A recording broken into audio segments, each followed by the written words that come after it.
Today, I'm going to solve a problem that most of you who have been suffering with sciatica have run into as you've been getting ready for your road trips or traveling in the car, driving the car a lot. Hey, my name is Dr. Gregg Gerstin, and I've been helping people to remove the blockages in their health for the last 20 years without drugs and surgery. If you know someone who likes that or needs help with the topic we're talking about today, can you send this video along to them? Go ahead and share it with them.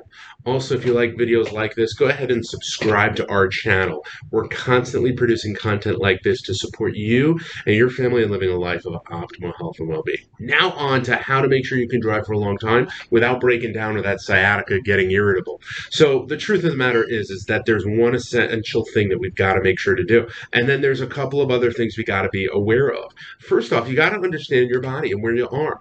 If you are someone who has a problem with sitting for just 20 minutes, don't plan to take a 3-hour car ride and not have problems with sciatica. I mean, let's be realistic. Understand that you've got the problem and get connected to a right professional to wind up figuring out the cause, and developing a plan to remove the blockages will be a great idea. So future car rides can be way easier for you. How do you do that? The best step to wind up doing that is for us to hop on a discovery call, figure out your obstacle and challenge, your best next steps. If you wind up being someone who can only sit for 10 to 20 minutes and you want to be able to take that long car ride, let's go over 3 tips that you got to make sure to do.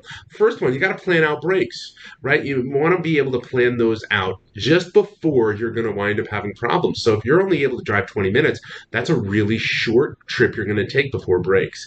Now, if you can drive for an hour and you're looking to do a 3-hour ride, you just got to be before the hour-long time so that you don't wind up breaking down before you take a break.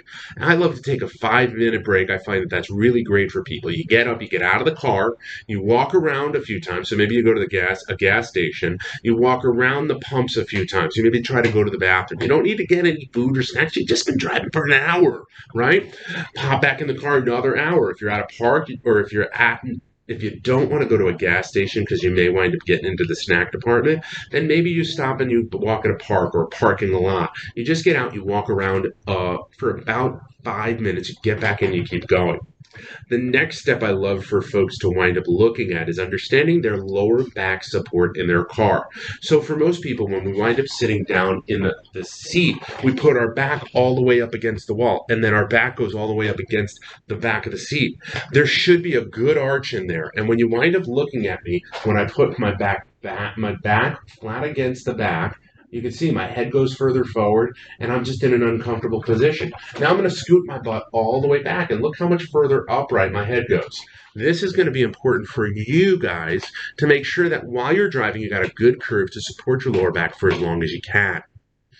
The last step that I like to wind up making sure of is that you're plenty hydrated. I know on a road trip that could be tough because you don't want to take bathroom breaks, but if we've had challenges in the past and we wind up not being able to drive for longer than 2 hours, it's perfect to help you wind up taking those breaks so that you don't aggravate this, because when you aggravate the sciatica, it winds up bugging you the rest of the trip. So let's make sure that we take these tips. If you or someone you know wants to get to the cause of the problem, let's hop on a discovery call. We'll figure it out for you. Once again, my name is Dr. Gregg Gerstin, and I want to thank you for letting me be a part of your health.